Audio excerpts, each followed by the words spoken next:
first piece of mail. I am so excited. Okay, I'm gonna open it right now.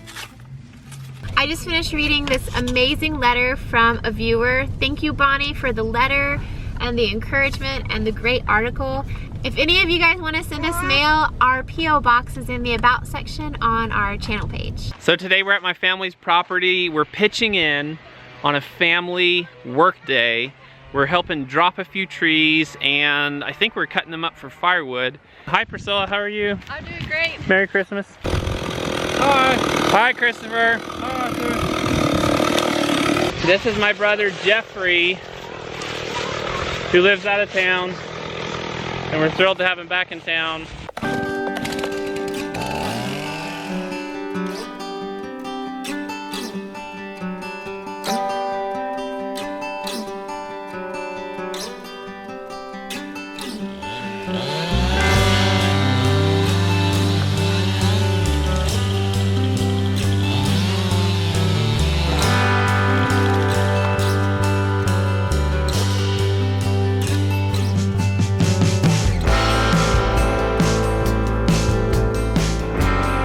What do you guys think about that?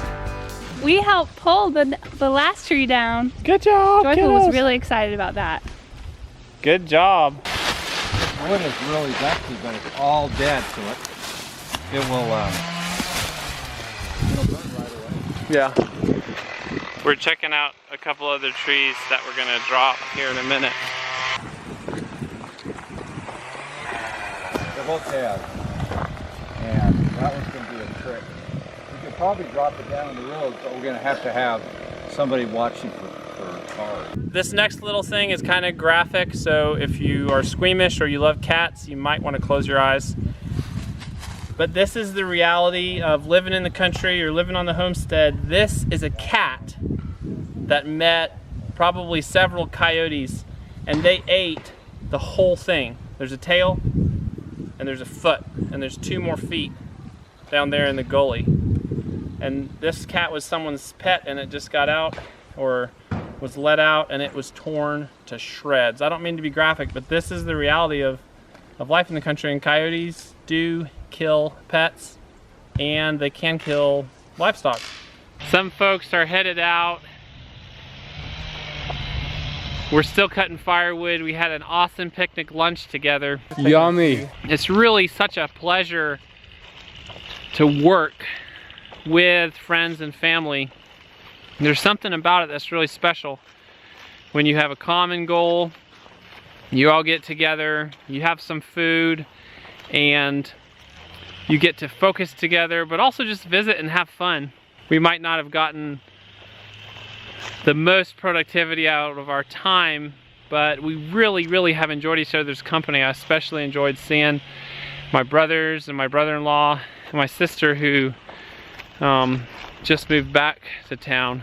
So I'm gonna head back down there and get back to work, cut some more firewood. That was really close. That's a 22. Someone's just shooting for fun up in the woods. So I'm gonna head back down and jump back in on the firewood crew and see how much more we can get done before we need to head home.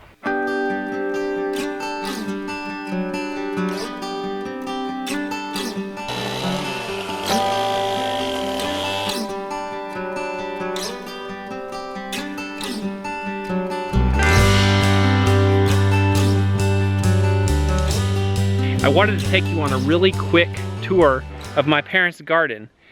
We've shot a couple videos out here. We shot a video on corn. The corn was in this upper section of the garden right up here. The sweet potatoes were in this section of the garden right here. We're in the end of November, but the garden is beautiful. The whole upper section of the garden they have in cover crops. This is a hairy vetch, and vetch is a legume. Legumes are a family of plants. I think it's a family. Is legume a family? It might be an extended family, to be unscientific about it. Legumes are plants, including beans, peas, vetches, and also black locust trees. The cool thing about legumes, when you plant them in your garden, they actually take nitrogen from the environment, the air, and they put it in the ground in little nodules on their roots. And they do so with the aid of special bacteria. You can actually inoculate your seed or your soil with these special bacteria, and the plants actually create more nitrogen nodules on their roots. The great thing about this is that it's a completely natural way to add nitrogen, which is one of the main ingredients in any plant food recipe into your soil. This is winter rye. It's basically a grass or a grain. Now, winter rye is not a legume. It doesn't add nitrogen from the environment, but it does add organic matter to your soil when you plow it in the spring. Here's some beautiful kale, and this kale has made it through multiple freezes so far, multiple frosts and freezes. The kale's not gonna grow more, but they will be able to harvest it. Here's some beautiful turnips. You can eat the greens from the turnips, and look down here. This is a huge turnip, as big as my hand. There's more kale down here, more turnips. Here's some beautiful beets. I thought it was Swiss chard. It's actually beets though. There's a beet partially exposed. And here are some bunching onions. They're like green onions, but they actually have small onion bulbs under the ground. I just wanted to show you an example of what a beautiful and productive garden can look like in the wintertime. Mostly the garden is resting and sleeping, but they still are actually harvesting greens and turnips out of the garden.